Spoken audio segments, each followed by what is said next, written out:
confusiones, pero también de grandes posibilidades. Tiempo de crisis, tiempo de cambios, tiempo de mente. Tiempo de crisis, tiempo de cambios, tiempo de deprimirse o transformarse, tiempo de imaginar un nuevo siglo.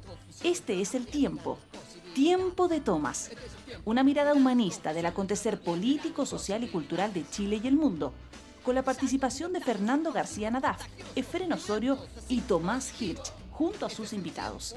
Despeínate, indígnate y súmate a Tiempo de Tomas. Transformarse en algo original y no conocido hacia el día de hoy.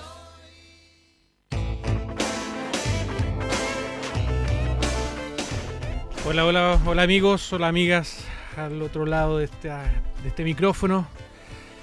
Bienvenidos a Tiempo Tomas, este programa que transmitimos todos los lunes de aquí de la Radio Universidad de Chile, la radio que piensa, en este día que estuvo bastante acalorado. Hola Tomás, hola Efren, ¿cómo están? Con calor, y yo debo hacer un reclamo acá a la producción. No hay un agua mineral, no hay un cafecito. Cómpratela. Apenas tengamos los auspicios que esperamos, aprovechemos para hacer el aviso, podremos tener canapés y una serie de cosas, pero por ahora, agüita. ¿Y cómo lo pasó nuestro invitado? ¿A quién tenemos invitado, Efren? Tenemos a un gran amigo, un joven dirigente político destacado, que yo lo conocí por allá cuando él era jefe de campaña de Jorge Rate. Después fue presidente de País. Y actualmente nos contarán que está. Me refiero a Salvador Muñoz, un gran amigo y un joven dirigente político. Bienvenido, Salvador. Muchas gracias por la invitación. Hola, y un Salvador. Gusto estar con ustedes, como siempre. Como siempre, como ayer. Oye, nada, bueno, hoy día parece que no hubo tantas noticias, pero hay algunas cosas que podríamos, sobre todo arrastres del fin de semana, ¿no? No sé, a mí me da la impresión como que se están como instalando temas, como que hay temas como que nos están buscando que se instalen, que tanto los grandes medios de prensa escrita como que este fin de semana estuvo muy marcado con respecto a algunos temas. No sé, el primero que se me ocurre es este tema de que como que se nos está instalando el tema de la desaceleración, ¿no? Como que, bueno, hoy día salen las cifras que en el último trimestre se creció solamente un 0,2%, la diferencia entre uno y otro trimestre, pero el cuento de la desaceleración es un poquito complicado, porque la verdad que sabíamos de este tema hace ya un año y medio, 2 años, pero hoy día parece que tiene una connotación política, ¿no? Nunca hablamos muy poco de economía, Tomás, Efren, ahora Salvador. ¿Qué opinan ustedes? ¿Qué opinamos de esta? ¿Hay una desaceleración efectivamente? ¿No hay una desaceleración?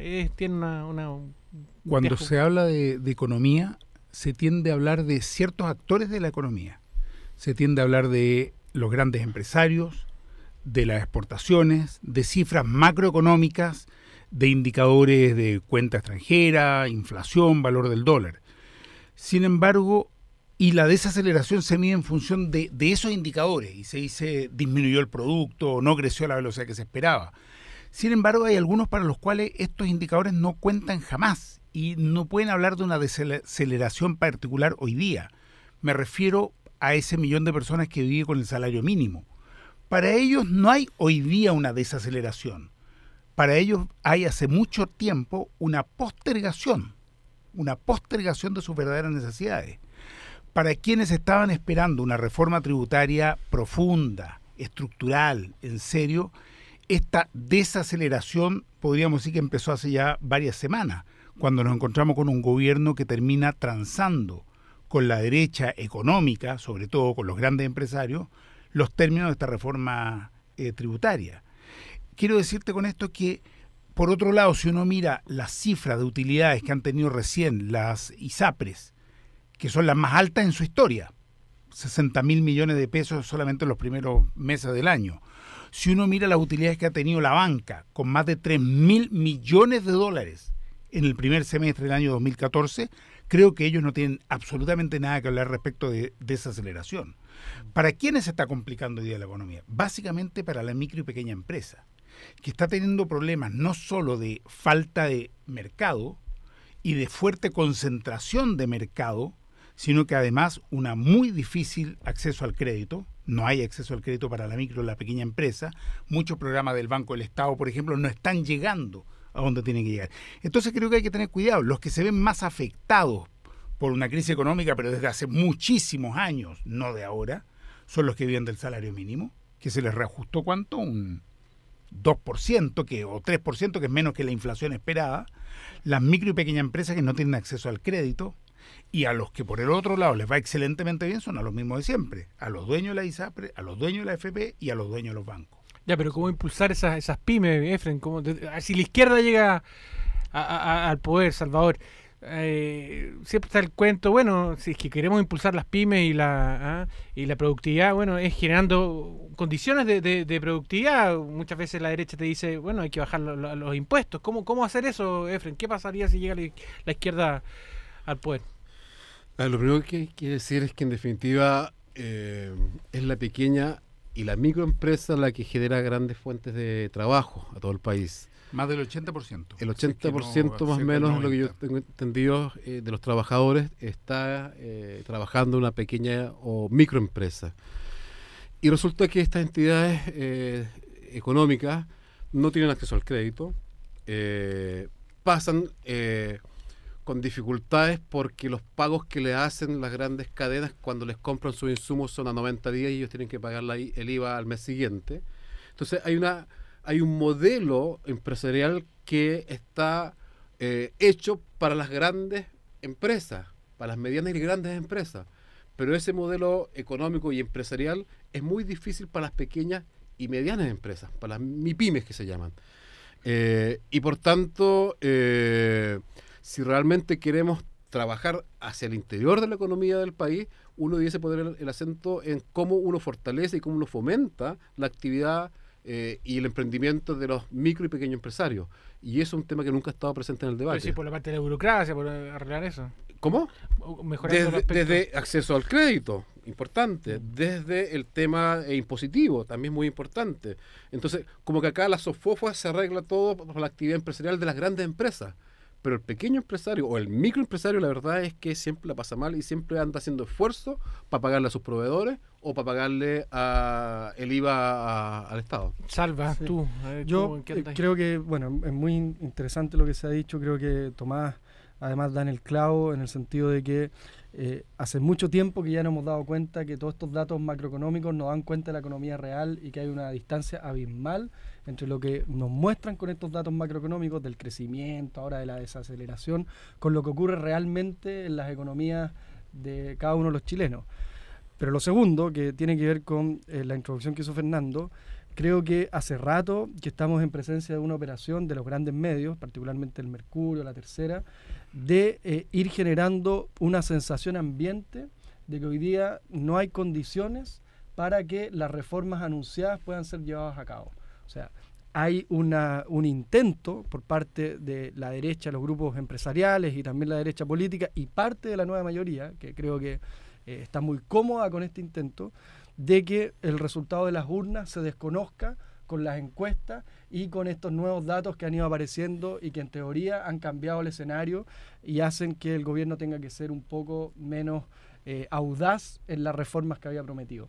Hoy día, en la página web de esta radio, salió una nota muy interesante sobre cómo se está dilatando, por ejemplo, el cambio de la Constitución y cómo muchos de los personeros de la concertación, el diputado Arboe, entre otros, ya están hablando de que bajo esta administración ni siquiera va a haber cambio de la Constitución. O sea, hace un mes ya se había puesto en cuestionamiento cuál iba a ser la forma de cambiar la Constitución, y los que queremos Asamblea Constituyente veíamos cada vez más cerrada esa opción, pero hoy día ya está quedando claro que quizás lo más probable es que ni siquiera haya cambio a la Constitución en este gobierno. Entonces, me parece que hay... Igual eso que casi sabíamos todos que no iba a haber cambio a la Constitución. O sea, a mí lo que más me llama la atención es que realmente con esto que está pasando, con este ambiente que se está generando, y hoy día lo decía Pato Walker, ¿no? Tienen terror de que la reforma tributaria, producto de todo esto, ¿no? Porque surgen las imágenes de la menos inversión y todo, ¿no? Pasa a comisión mixta. Si pasa a comisión mixta, el tema es que probablemente vaya a topar con la ley de presupuesto de este año y quizás la ley de la reforma tributaria quede para un año más, lo que le genera un mega problema político, ¿no? ¿Sabes lo que pasa? Perdona, pero yo creo que una vez más tratan de entretener al país y embolinarle la perdiz con toda esa discusión y se van de los temas de fondo. O sea, insisto, el salario mínimo lo acordaron y lo negociaron en un par de días y fue una vergüenza. Ahora que se empezó a hablar de reformas laborales, inmediatamente aparece esta sensación de un clima complicado para el país, la inversión disminuye, qué sé yo. Claro, Hace mucho calor en invierno, entonces con tanto calor no se pueden hacer reformas. Cada vez que se busca avanzar un poco, aparecen aquí inmediatamente, en la derecha y también en la concertación, no te quepa ninguna duda, en los intentos de bajarle la posibilidad de esas discusiones. Con la reforma tributaria ya lo vimos, con la reforma educacional esto va a seguir hasta el infinito. Ahora, tú preguntabas qué se puede hacer. Por supuesto que hay mucho que se puede hacer. ¿Cuáles son las reformas que habría que hacer? ¿No? Tú puedes generar, por ejemplo, mecanismos de crédito para la micro y pequeña empresa, que el Banco del Estado vuelva a ser Banco del Estado y no lo que hoy día es un banco privado que le presta plata, como ya lo hizo en el pasado el grupo Luxich para comprarse el Banco de Chile. O sea, que sea el banco que apoye realmente a las micro, pequeñas y medianas empresas, al sistema cooperativo, a la junta de vecinos, a las organizaciones funcionales, es decir, promoviendo la organización de base, promoviendo la creatividad, promoviendo la capacitación. Que Corfo vuelva a estar orientado a la generación de valor agregado a la producción nacional, cosa que hoy día no hace para nada. Terminó prestándole plata para las pizzas a... ¿Cómo se llama? El que era de la asociación de bancos, a Somerville y compañía. O sea, fíjate cómo está de torcido todo. Entonces yo te digo que Corfo sea un instrumento real de formación, de capacitación y de apoyo a la innovación en la pequeña empresa. Que el Banco del Estado oriente sus recursos en esa dirección. Generar un sistema de impuestos diferenciados. No es posible hoy día que las grandes empresas que tienen utilidades por miles de millones de dólares, y digo miles de millones de dólares, paguen la misma tasa e incluso mucho menor que pequeñas empresas o que pequeños empresarios. Ahí tienes otra medida concreta que aplicaríamos nosotros.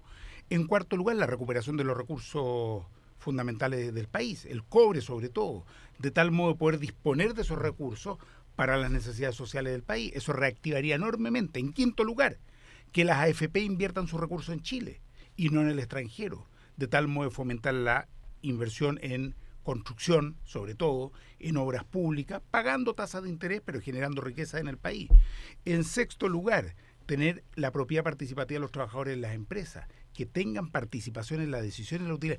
Quiero decirte, hay muchas propuestas, los humanistas las hemos planteado, otros partidos las han planteado, en el Juntos Podemos, la candidatura de Jorge Arrate. No faltan propuestas. Lo que tal vez nos falte, tenemos que hacer autocrítica, es la capacidad de levantarlas en conjunto, y creo que esa es una de las tareas que viene para el futuro, no es tema económico, es tema político, pero cómo construir una plataforma conjunta de toda esta izquierda política y social que lleve adelante esta propuesta. Sí, ya, bueno, ok. Acepto todo lo que tú decías. Te compro, no sé, bueno. Te salió la cosa económica. Hay mucho interés en esto. Oye, pero ¿sabes qué? Mira, ok. Está dando dividendos. Está bien. Pero, por ejemplo, el tema de la Corfo, o el tema de los créditos, o el tema de las reformas laborales muchas veces. ¿Qué es lo que ocurre? Muchas veces la concertación puede tener unas ideas muy parecidas a esta, pero en la práctica no llegan a realizarse simplemente porque las grandes empresas postulan a estos créditos Corfo, postulan a estas ayudas, no como, obviamente, no te la plantean como Cencosud. Son pequeños grupos, ¿no es cierto?, que con el tema de los multiroot muchas veces se van mezclando entre la cuestión y tampoco tienen mucha capacidad del Estado de defenderse ante. No estoy de acuerdo en absoluto con la premisa inicial tuya, que en la concertación están totalmente de acuerdo con estas ideas. No podría estar, pero públicamente podría estar. No, la cúpula de la concertación, vinculada a los sectores empresariales, financiada en sus campañas por los grandes grupos, de ninguna manera está de acuerdo con esto. No están de acuerdo ni en recuperar el cobre, no están de acuerdo en que el Banco del Estado sea un banco al servicio de todos los chilenos, no están de acuerdo con terminar el sistema de AFP. No están de acuerdo con estas cosas. Yo creo que, apuntando un poco a lo que pregunta Fernando, Tomás tiene un punto muy importante que tiene que ver con que todo este proceso tiene que ir acompañado al fortalecimiento de las organizaciones cooperativas, más comunales, de base, porque son justamente ellas las que pueden disputar la postulación a estos fondos o el desarrollo de otros mercados a estas grandes empresas. Claramente eso no va a ser un tema de un día para otro y claramente no se va a poder hacer de forma inmediata, pero sí en un proceso paralelo. Todas estas reformas tienen que buscar siempre el fortalecimiento de otro tipo de organizaciones mucho más asentadas en los territorios, con lógicas distintas, cooperativas, de economía solidaria, que disputen los mercados que hoy día están desregulados y que por lo tanto están regulados a favor de quienes más capital tienen, para que esa disputa sea efectiva. Entonces yo creo que y agregando un tema más, hay un elemento que se nos queda afuera y que debiese ser uno de los primeros ejes de la reforma, que tiene que ver también con el rol del Estado, no solamente como empleador, que sabemos que es uno de los peores empleadores del país, sino también con la relación que tiene con sus proveedores.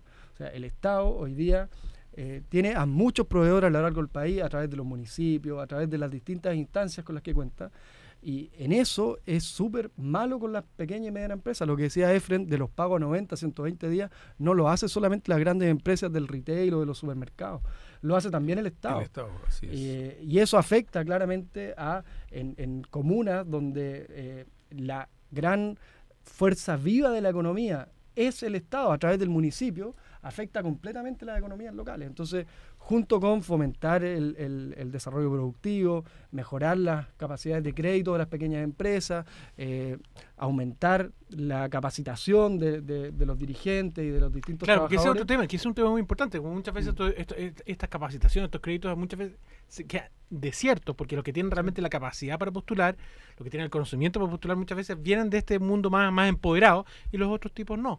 Claro.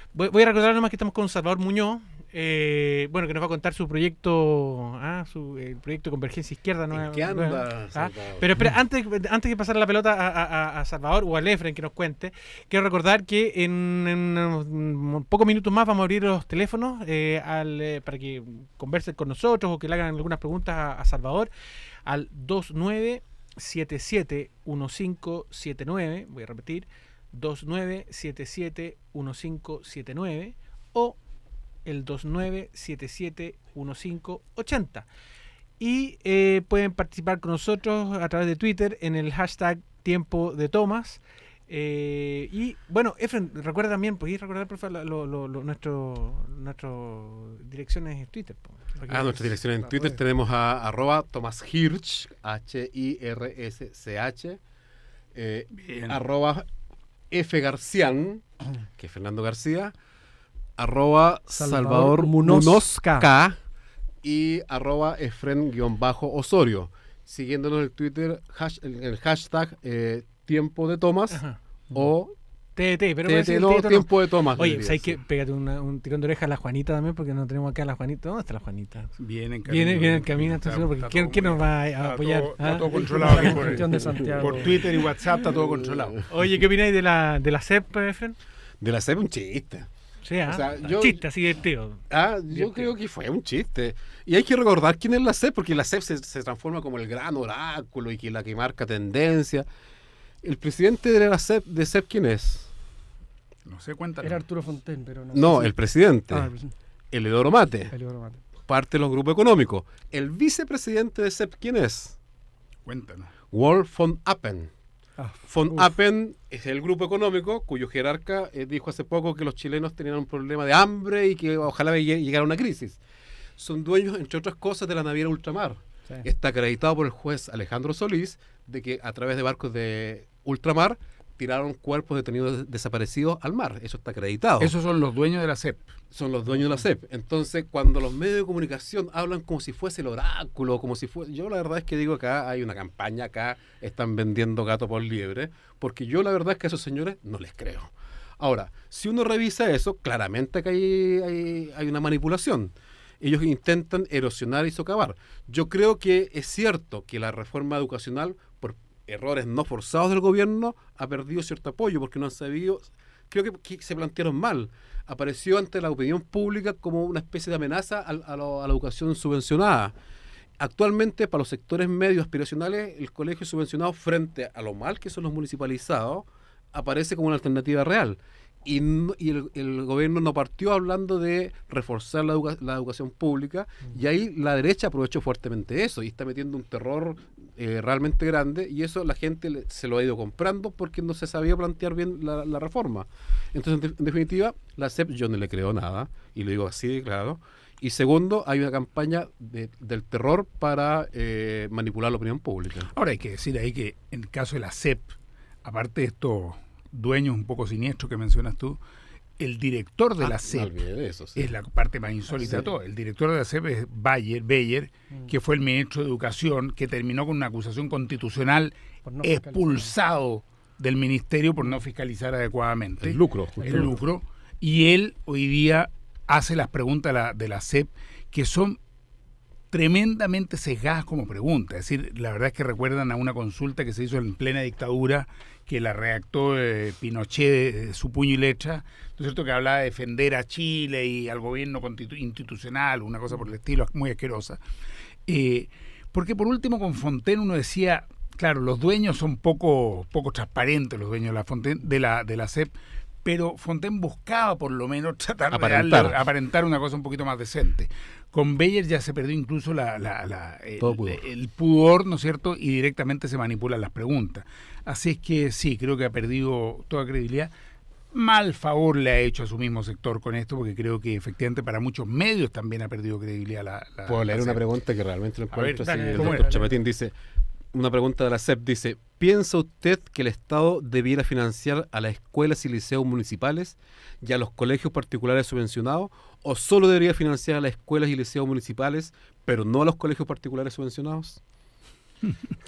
Sí, ahora coincido contigo que toda la reforma educacional se ha planteado muy mal en el modo de comunicarla y en el modo de ir enfrentándola por el lado del gobierno. Sí. Evidentemente aquí un tema central era fortalecer la educación pública, porque si la han destruido desde hace más de 20 años, evidentemente la gente no cree en la educación pública y no quiere tener a su hijo en la educación pública, porque la gente aspira a una mejor calidad de educación y está la creencia de que esa la va a obtener en particular subvencionada, sobre todo si hay que pagar un poco más. En realidad es un mito también, está demostrado que no hay mejor calidad de educación en la particular subvencionada y que el copago tampoco beneficia, sino que lo único que genera es más lucro por parte del sostenedor. Pero está instalada esa creencia. Entonces, ¿qué tiene que hacer un gobierno hoy día? Dar señales muy claras de que su tema y su prioridad es fortalecer, mejorar la calidad de la educación pública. Que yo creo que, bueno, a partir al revés, yo creo que eso más que ser un problema de forma, es un problema de fondo, y es que el gobierno no lo tiene resuelto, no existe esa convicción todavía entre quienes impulsan la reforma. O sea, a mi entender, una reforma, como debiese estar planteada hoy día, debiera tener dos objetivos que son complementarios: desmercantilizar el sistema de educación y fortalecer la educación pública. Ese es el norte, y todas las medidas que se anuncien, que se elaboren, debieran ir guiadas por esos dos grandes objetivos.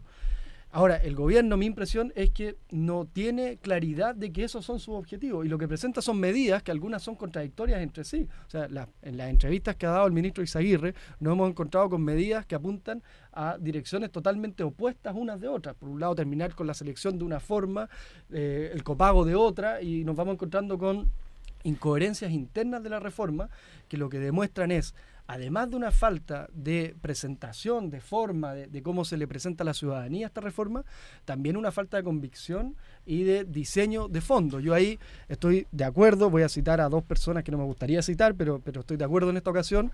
Una es Monseñor Esati, que dijo que esta era una reforma que tenía muchas puertas y ventanas, pero que no tenía arquitectura. Yo estoy de acuerdo con la metáfora o con lo que está detrás de esa idea. Creo que efectivamente es una reforma que tiene muchas medidas, pero que no tiene un horizonte claro. Amén. Y la segunda... Amén. Amén. Y la segunda es de otro que tampoco me gustaría citar, que es Winston Churchill, que él decía que yo solo creo en las encuestas que falsifico yo mismo. Con la SEP no tengo ninguna duda. Y son así las encuestas, más que buscar reflejar la realidad, buscan construirla. La SEP siempre ha sido así, en las elecciones ha sido así, en los datos macroeconómicos que presenta también, y esta vez, claro, es más burdo. En eso Beyer tuvo menos manejo que lo que tenía Fontaine, porque no me imagino a Mate ni a von Happen redactando las preguntas de la encuesta.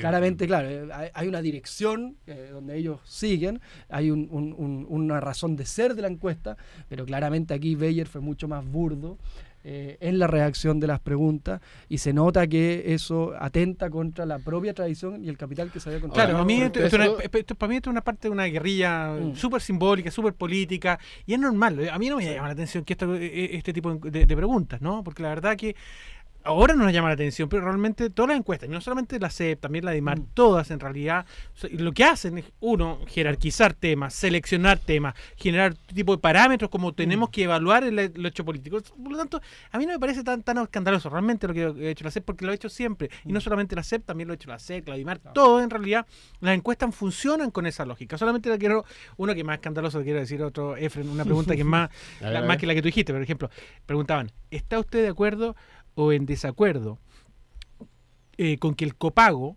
genera más compromiso a los padres con la educación de sus hijos. O sea, te está tirando. Ahora, A a mí lo que me resulta curioso del debate de los últimos días es que se intenta llevar el debate hacia la necesidad de construir acuerdos. Sí. Y que esos acuerdos, los únicos acuerdos válidos son los que se hacen entre los cocineros de siempre. Por un lado, los personeros de la concertación, o la nueva mayoría actualmente, y los grandes grupos económicos. Entonces, como el gran acuerdo nacional que nos va a llevar a la paz nacional, el que se toma en la casa de Vitacura de este señor Fontaine. Entonces, de verdad que uno no entiende, es como que los medios de comunicación intentan plantearnos de que el acuerdo nacional es con ellos y no con la ciudadanía, no con los movimientos sociales, que es lo que debería ser. Entonces la concertación, de alguna manera, o la nueva mayoría actualmente, debiese apuntar justamente a llevar los acuerdos no con los grupos económicos, no con la derecha, sino con la ciudadanía. Aparte sin necesitarlo, ¿no? Sí, no sé. Quiero recordar simplemente que está Salvador Muñoz con nosotros, un joven líder político, y quiero recordar que en un rato más, muy pronto, vamos a abrir los teléfonos del estudio al 2977-1579 y el 2977-1580. Voy a repetirlo, 2977-1579 y el 2977-1580. Tomás. Mira, la semana pasada se cumplieron ya 5 meses de este gobierno y creo que se empieza a develar que estuvimos en presencia de una gran operación de marketing que lo hacía parecer como muy diferente a otros. El gobierno o la candidatura tuvo la habilidad, hay que reconocerle, de apropiarse de un discurso que estaba en los movimientos sociales, que estaba en la calle, en la demanda, de las distintas movilizaciones que estaban activas durante los últimos años. Pero en realidad nos encontramos con que eso fue un discurso de campaña y que poco y nada tiene que ver hoy día con lo que es el acto mismo de gobernar. Se hablaba de 3 grandes reformas: reforma tributaria que iba a ser profunda, estructural, y resultó en una, como decía Efraín, una cocinería con la derecha. ¿no La cierto? montaña paró una laucha, ¿cómo es el dicho? Sí, El parto de la montaña. El parto de la montaña. En segundo lugar, una reforma educacional que ya vemos que se está chacreando y charqueando, y vamos a terminar probablemente con un nuevo acuerdo nacional que no es más que la imposición por parte de los sectores más conservadores de la misma nueva mayoría y la derecha para hacer una reforma a su medida. La nueva constitución ya directamente la están chuteando para el futuro, es decir, se la están sacando de encima. Entonces nos encontramos con que lo único que están haciendo son una que otra reforma específica, pero sin ninguna dirección. En ese sentido coincido contigo, Salvador, que no hay una arquitectura o lo que uno pudiera llamar un proyecto político-social de transformación, sino que una serie de recetas, de medidas que las van sacando en la medida que van necesitando, pero que no llevan a ningún lado como horizonte común. Y creo yo que eso puede terminar generando muy en el corto plazo una gran frustración. Es verdad que hemos visto en estos primeros 5 meses a los movimientos ciudadanos bastante más calmados, aun cuando, aprovechemos de decirlo, esta semana ya tenemos una marcha, es importante, el jueves en la mañana, convocada por todas las organizaciones de la educación, pero mucho más allá de ellas, es el jueves en Plaza Italia, ¿no? Así es que sí creo yo que comienza nuevamente a tomar fuerza el movimiento social por un motivo muy simple: empiezan a sentirse estafados. Aquí alguien vendió una cosa que no tiene mucho que ver con la realidad, y eso va generando, por supuesto, una gran distancia con el gobierno. Salva, ¿tú querías agregar algo? No, yo estoy de acuerdo, y de hecho la CEP tira así como de rebote, sin querer queriendo, una pregunta sobre la nueva Constitución, que era algo así como: ¿cree usted que es imperioso que hoy día se reforme la Constitución? O sea, también muy intencionada y desde un ángulo en que, claro, imperioso así de... Y si respondía que sí, le decían: ¿está seguro? Claro, era muy exagerado, ¿no? Pero no dejan de meterla. Oye, pero no han contado nada que este perfilamiento, porque ya está bien estas preguntas, pero ¿qué pasa con esta? Al parecer están levantando estos candidatos. ¿Cómo hay un perfilamiento también de la carrera presidencial? Pero espérate, eso también ha sido siempre parte de la CEP. Eso ha sido siempre parte de la CEP, que van instalando candidaturas presidenciales, ¿no es cierto? Ahora están haciendo aparecer que está toda la discusión entre Velasco, Andrés Velasco y Marco. Y Osandón por el otro lado. No, y empiezan también a posicionar Isabel a Isabel Allende, Allende, ¿no es cierto? parece, sí. Pero es todo el juego que la CEP ha hecho permanentemente, que es tratar de ser quien va instalando a los candidatos presidenciales. Oye, hablemos de este tema en un rato más. Vamos a una pequeña pausa, pero antes vamos a recordar los teléfonos, el 2977-1579, 2977-1580. Ahora van a estar abiertos los teléfonos para quien quieran participar. Y prendan la radio, los que están viendo, o sea, redes. ¿Cómo es? Vean, métanse en Twitter aquellos que están solamente escuchando el programa por la radio.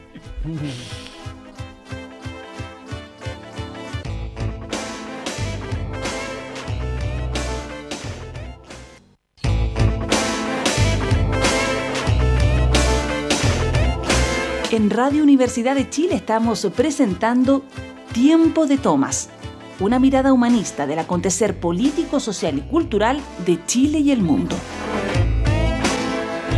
Tiempo social.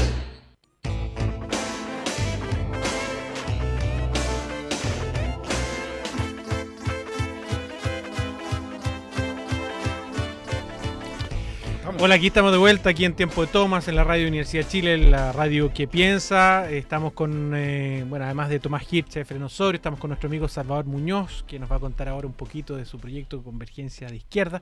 Pero antes quería preguntarte, Efren, ¿no? ¿Qué te parece un poco el perfilamiento de estos candidatos que están tirando la CEP? Yo veo que de repente están tirando en la derecha Osandón, en el centro Velasco, más hacia la izquierda un Marco, Piñera un poquito desdibujado, Isabel Allende entre los palos. Yo partí diciendo que a la CEP no le creo nada. Bueno. Entonces no puedo comentarte sobre pero eso. siempre Muy estáis bien, comentando de encuestas. de verdad, Tiene la línea. De verdad, lo que me llama la atención es que ahora aparece por los palos, instalada por la CEP, a Isabel Allende. Sí. Curiosamente, que nunca antes había aparecido. Entonces, ahí la CEP... Tú no creís ni siquiera en esa pregunta, porque esa pregunta ahí está clara, digamos, pero... Porque esas son preguntas, son mención espontánea a la gente. No, es una mención espontánea. Esa parte sí, ¿no? No. Ellos No sé. ellos definen la lista. Cuando Tomás Hirsch era No, candidato no, es que presidencial... esa otra pregunta, Efren. Esa otra pregunta. Estamos hablando- ¿Quién tiene más proyección? Claro, hay unas preguntas que están muy claras que son cerradas, ¿no sé? Te pregunta Tomás Hirsch o Pero dos, este tres, cuatro programa ya personas. parece auspiciado por la CEP. Vamos a empezar a mirar con sospecha aquí a don Fernando García. Muchas pero CEP. estas son de mención espontánea. Muchas de estas son, no sé, Salvador, tú que estás Me trabajas niego a con- seguir hablando de la CEP. No tengo... Está ahí con la compitutita. certeza Bueno, nunca con sabe, una- No, pero yo quiero saber además qué es lo que está haciendo Salvador, qué es lo que está haciendo con ese proyecto que Convergencia de Izquierda. ¿Ah? De izquierdas. Me dijiste que- De izquierdas, tema, sí. bueno. Pero yo quería escucharlo. Convergencia singular de izquierdas en plural. Plural, sí. Mira, bueno, primero de la CEP solamente no deja de llamar la atención que la nueva mayoría no tenga candidato como tal y que estén desesperados por tratar de tantear a cuán candidato puedan, porque no tiene ningún candidato que hoy día aflore por sus propias habilidades y esté hoy día en alguna posibilidad de entrar en carrera. Eso no deja de llamar la atención para una coalición que es gobierno, que fue electa en teoría con una mayoría importante de quienes votaron y que tiene harto apoyo. O sea, creo que no deja de ser llamativo. La derecha sí tiene muchos candidatos y por fuera la nueva mayoría, a su derecha, a su izquierda y a sus distintos lados, también hay. Bueno, Convergencia de Izquierdas es un intento, un proyecto de distintas organizaciones que hemos confluido en un espacio común, el Movimiento Nueva Izquierda, quienes fuimos parte del Partido País, el Acción Socialista Allendista y el Movimiento Amplio de Izquierda Maíz, en donde renunciamos cada uno a nuestra identidad y nuestras militancias anteriores y confluimos en este espacio común. Llevamos ya 4 o 5 encuentros abiertos de debate y discusión sobre qué hacer, y una de las grandes reflexiones ha sido justamente de lo que estamos hablando hoy día, es decir, nosotros compartimos la mirada que tiene mucha gente sobre la izquierda, de que ésta siempre está reclamando, siempre se queja, siempre encuentra todo mal, pero a la hora de hacer el trabajo es muy poco lo que hace. Entonces nos quejamos de la CEP, pero en 20 años no hemos sido capaces, como izquierda, como progresismo, de levantar una encuesta propia que pueda disputarle la generación de contenido y la creación de realidades a la CEP, por dar un ejemplo. Siguiendo lo de Winston Churchill que decías tú. Claro, siguiendo la lógica de Churchill. Y lo que hemos decidido, por lo tanto, es iniciar este trabajo por un camino distinto a otras experiencias de convergencia que ¿Cuál tuvimos. sería ese camino distinto, Salvador? Es no partir la convergencia desde arriba. O sea, no hacer un camino de convergencia de reuniones, de coordinaciones, de los principales liderazgos de cada uno de los grupos, sino más bien encontrarnos en los trabajos que cada uno hacía como organización previo a este encuentro, fortalecernos ahí, encontrarnos ahí y a partir de ese trabajo y de esa experiencia ver si es posible seguir haciendo otras cosas juntos o imaginarse otros tipos de espacios colectivos.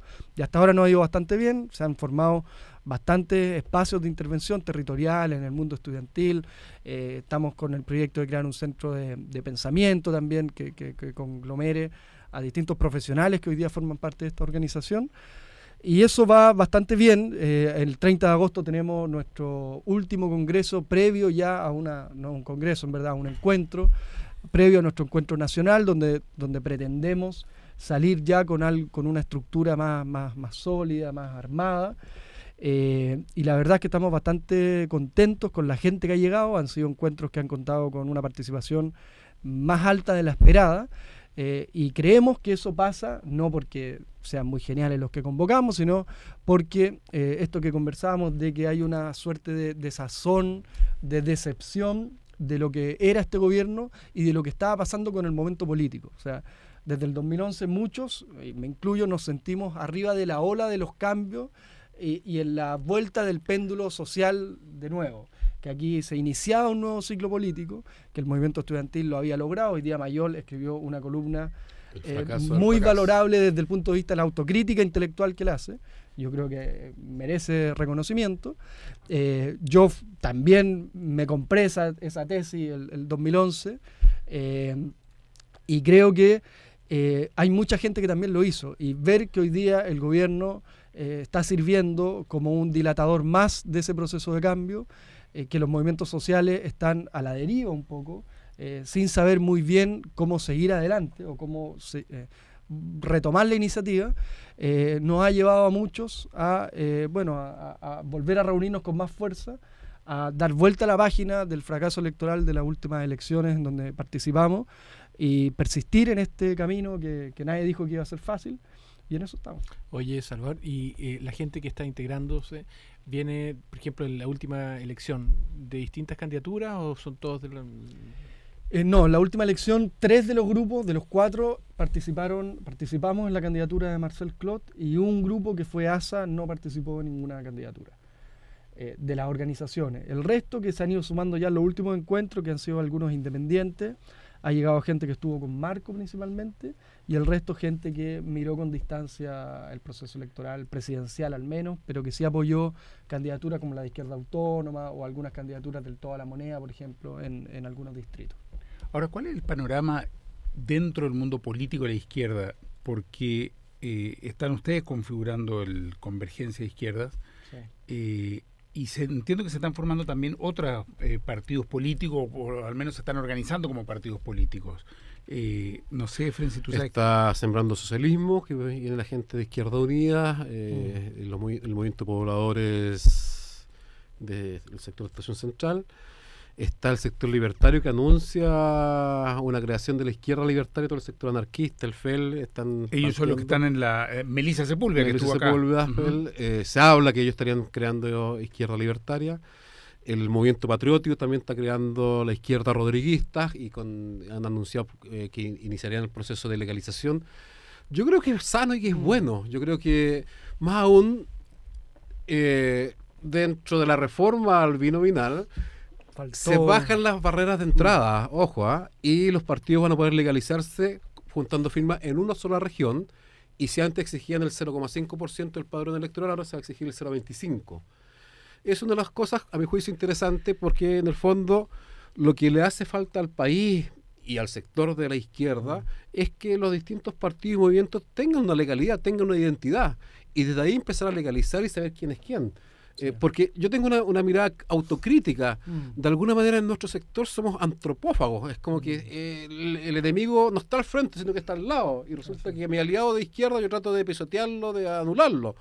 Y también somos medio autistas, nos hablamos entre nosotros mismos, y mientras más encendido es nuestro discurso, más hegemónico soy, y sin embargo la gente cada vez nos escucha menos. Oye, Efraín, Entonces, pero el escenario que tú estás dando me parece que es totalmente, va en ese sentido. O sea, mientras más movimientos, en vez de nuclearse en algún movimiento que ya existen, y surgen nuevos movimientos, es muy probable que de aquí a 2 años surjan muchas candidaturas y el escenario que ya vimos en la elección pasada, donde la izquierda tenía como 4 o 5 candidatos, hoy día tengamos incluso más. Es que una cosa es la legalización de un instrumento que represente a ciertos sectores y ciertas miradas ideológicas, y otra cosa es la capacidad de los distintos elementos por converger. Yo creo que hay que diferenciar ahí el tema.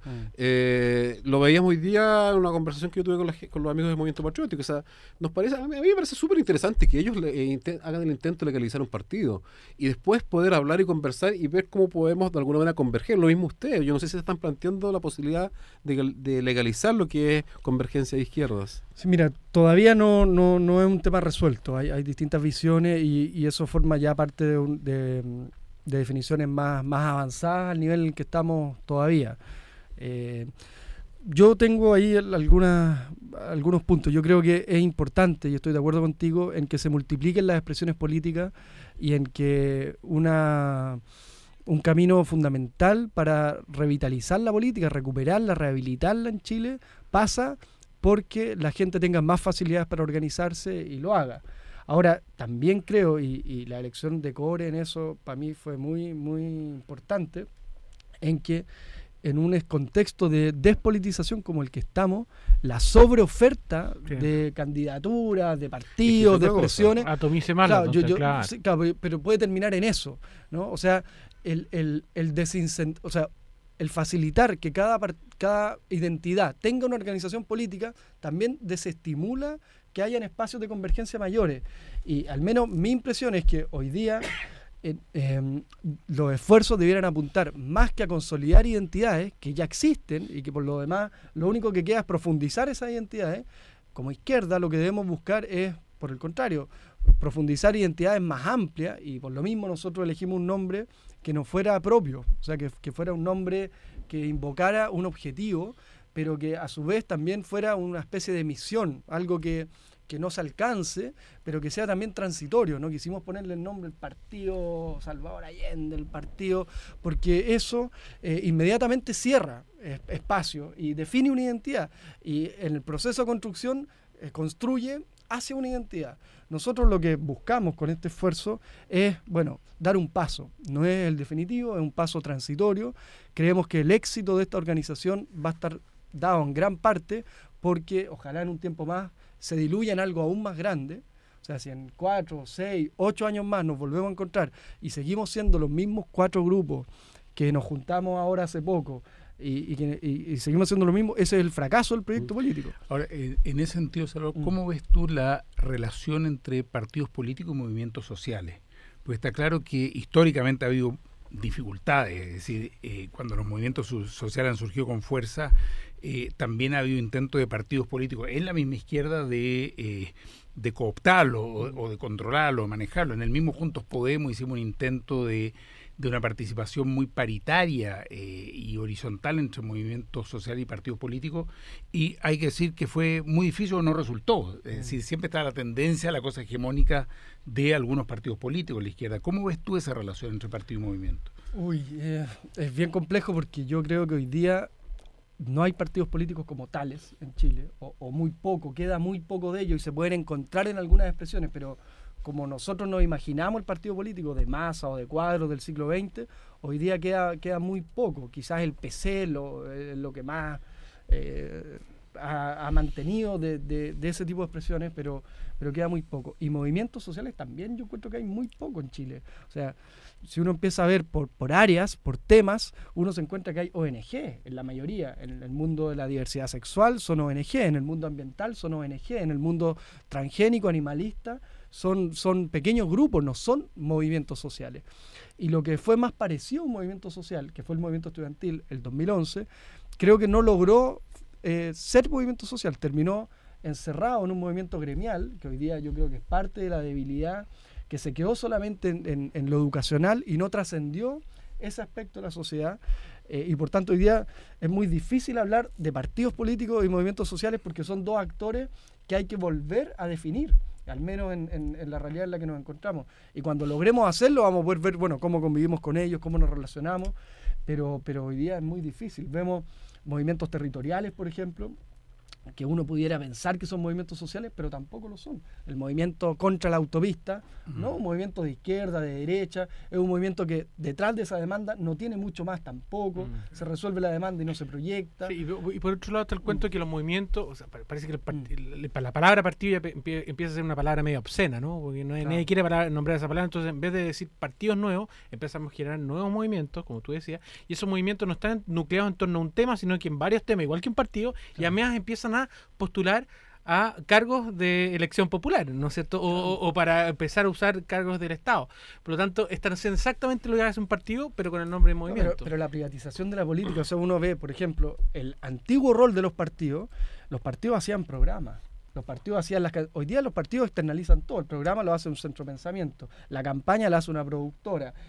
O sea, todo se externaliza y finalmente el partido ¿qué? Se contratan las brigadas. Se contratan las brigadas. Ya no hay militares. no hay Pero eso no pasa en todo el Ahora, espectro. para mí el tema no es menor, porque si uno piensa en formar partidos, en buscar convergencia, como decía antes Efren, en levantar candidaturas para ganar y para poder llegar efectivamente a la moneda, a la presidencia, a los parlamentos, en realidad si eso no va acompañado de un proceso de organización de la base social y quieres realmente llevar adelante un proyecto transformador de la sociedad, bueno, puedes ganar la elección y va a durar en la moneda una semana o un mes, realmente, a menos que termines transando y haciendo lo que estamos acostumbrados a ver permanentemente, que se termina transando y negociando con la derecha.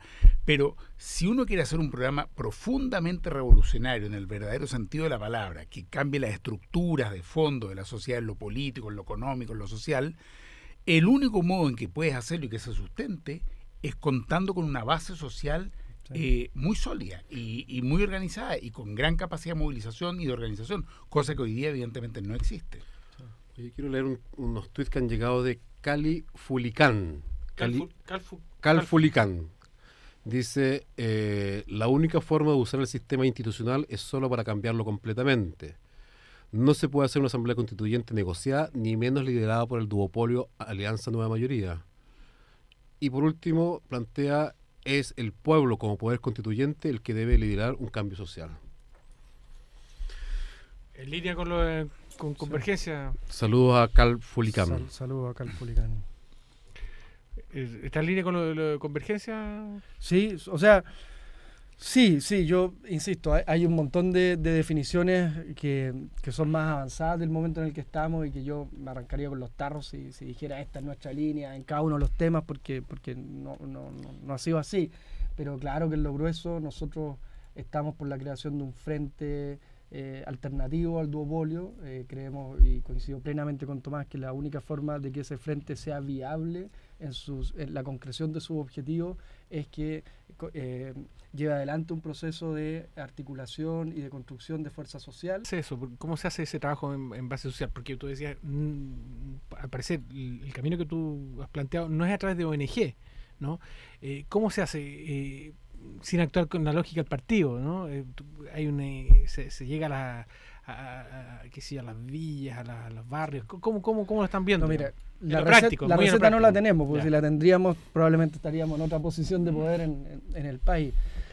Yo lo primero es tratar de converger a todos los que estamos con visiones, con nociones de que queremos un cambio radical en el país. A mí me parece que ese es el primer paso.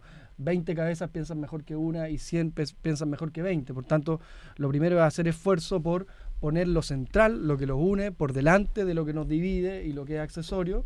Y en eso es lo que estamos. Y ahí, claramente que las ONG, y no lo dije despectivamente, todo lo contrario, suman y suman mucho. Hay un trabajo acumulado, una experiencia, una forma de ver las cosas que enriquece mucho este proceso y nos parece que es fundamental que existan estos espacios de convergencia. Yo con lo que decía Fren, creo que en la izquierda nos hace falta más debate profundo sobre estos temas. Nos quedamos solo los titulares, la necesidad de la convergencia, la necesidad de espacios de unidad, pero nunca discutimos por qué han fracasado los intentos anteriores, qué hacer para que no vuelvan a fracasar. Y la verdad, si no me he mojado mucho el potito hasta ahora con las preguntas de Fernando sobre algunos temas, es justamente porque creo que, bueno, nuestros primeros encuentros nosotros los dedicamos a eso, a hacer una profunda autocrítica y revisión de en qué hemos fallado tanto en los procesos anteriores para tener conciencia de eso y no volver a hacerlo de nuevo, porque la tentación en la que uno siempre cae es decir, bueno, ya no nos resultó, pero no importa, volvamos a hacerlo y minimizamos lo que ocurrió, cuando lo más probable es que cuando nos volvamos a enfrentar a los mismos problemas, si no procesamos lo que pasó, nos vamos a volver a equivocar de la misma forma. Entonces, no hay una receta. Y el camino por el que hemos optado es partir por tratar de juntar a todos los que pensamos medianamente igual en lo grueso. Fíjate que en ese sentido yo digo, bienvenido la formación de múltiples partidos y organizaciones en la izquierda, pero me parece fundamental buscar convergencias, y aunque ya lo hemos dicho, lo que resaltar es lo que nos plantea y nos pide toda la gente. Sí. Lo que sucedió en la última elección creo que no se tiene que volver a repetir, pero tenemos una elección previa, tenemos la elección municipal ya en 1 año y medio más, y creo que es muy importante ser capaces de construir un gran acuerdo de partidos, de organizaciones sociales, ojalá también de independientes, pero que agrupe. En general, en términos programáticos, creo que estamos muy cerca los distintos partidos y organizaciones de este mundo. Entonces, tenemos que dejar de lado cuestiones personales, ambiciones personales. Eso es lo que nos plantea todo el mundo. Incluido, creo que alguien nos está... Sí, Waldo, estás ahí. Tienes, sí, a ver si tú compartes o no. ¿Cómo estás? Es raro que estoy en un celular y sea mucho. Dale. Mira, la Concertación, o la nueva mayoría, salió con el 20% de los votos, y recuerda que el 60% no fue a votar. Así es. Es un gobierno ilegítimo, de ahí hay que partir todo. Yo pido, yo integré el Podemos, que vuelva a reeditarse. Aquí la desorientación política que está ocurriendo en este momento, se ve que el Partido Comunista se fue con la nueva mayoría. De ahí partió esta crisis. Si estábamos bien, estábamos fortaleciendo. Ahora tenemos que retomar un nuevo frente común, sin Partido Comunista, con el Partido Humanista, con la Izquierda Cristiana, con el Frente Patriota, con el Partido de Acción Proletaria, con el MIR, con todos los que quieran venir y configurar en este gran movimiento. Por favor, unidad. Excelente, gracias. Excelente, Waldo. Muchas gracias por tu aporte. Bueno, y tenemos un tuit también de Generación No Violenta, dice: hoy no hay partidos políticos como los conseguimos en el siglo XX, ni siquiera movimientos sociales. Un poco haciendo alusión a lo que decía Salvador. Yo creo que es cierto que en las elecciones pasadas como que se tocó fondo, fue una situación bien compleja. Por lo que decía Waldo, ¿no? Pero sí, pero yo percibo en este momento una situación distinta que no había visto en otros momentos. Como una que disposición diferente. Hay una disposición, o sea, pese a la situación que tuvimos, que pudimos haber terminado todos peleados, la verdad es que nos hemos sentado a la mesa al día siguiente de las elecciones y hemos estado conversando, dialogando, con mucho cuidado, con mucho respeto a las distintas orgánicas, incluso orgánicas que tuvimos miradas distintas en candidatura, y eso es un momento nuevo. Como ya, pero cuando hay elección igual todos empiezan a tirar los pelos. Es que yo no creo que tenga que ver con las elecciones. O sea, creo que el proceso de convergencia no puede estar apurado por cuestiones electorales. Creo que de alguna manera la confianza se tiene que ir construyendo fundamentalmente en ir despejando esta incógnita que tú planteas, porque la verdad es que no tenemos receta. Yo veo, de alguna manera, como autocrítica, es que estamos distanciados también de la gente, ¿no? La gente común y corriente, la que va al mall, la que no tiene posibilidad de tomar la micro para ir al mall, que está en la villa, en la población. Tú trabajas mucho en cuestiones comunales, Salvador, pues haberlo visto. Nos ve con una mirada rara, son gente extraña. Perdimos la izquierda, perdió ese contacto que tuvo históricamente con la gente, esa legitimidad, y hay una distancia y un foso que a mi juicio tenemos que estudiarlo para saber cómo logramos tener cercanía con la gente. Y muchas veces lo tomó la derecha.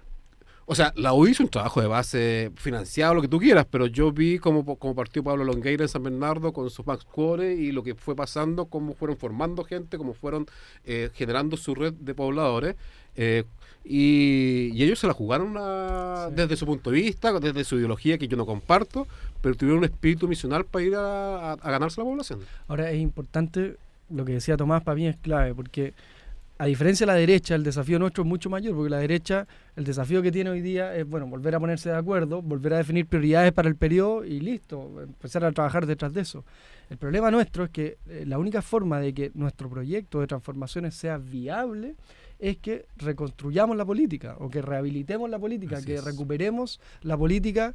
Va a sonar populista, pero para la gente, que la gente se politice nuevamente, porque estas transformaciones que van a contar con todo el rechazo de los grupos de interés más fuertes del país, los grupos económicos, los medios de comunicación, la iglesia, entre otros, la única forma de que se puedan sustentar es con una movilización social que las resguarde. Y eso es muy difícil, porque estamos ante una crisis que, si bien nosotros formamos parte de ella, no somos ni los responsables, y yo creo que también en gran medida tampoco la comprendemos totalmente. O sea, nos falta mucho terminar de entender qué es lo que está pasando, por qué se produce esta distancia, por qué nos miran con desconfianza, por qué el líder de izquierda es percibido igual de mal que el líder de derecha para la gente, aun cuando no tiene los mismos problemas de corrupción, no tiene la cooptación de los grupos económicos, etcétera.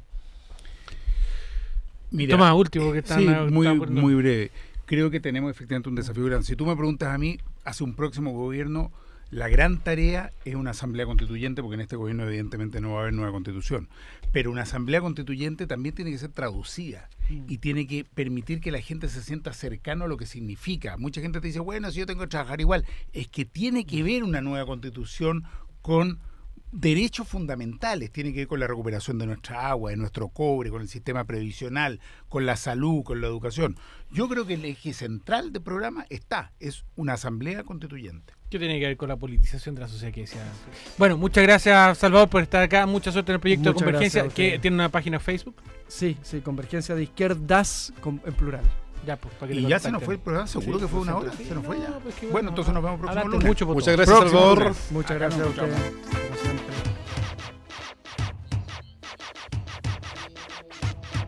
En Radio Universidad de Chile hemos presentado Tiempo de Tomas.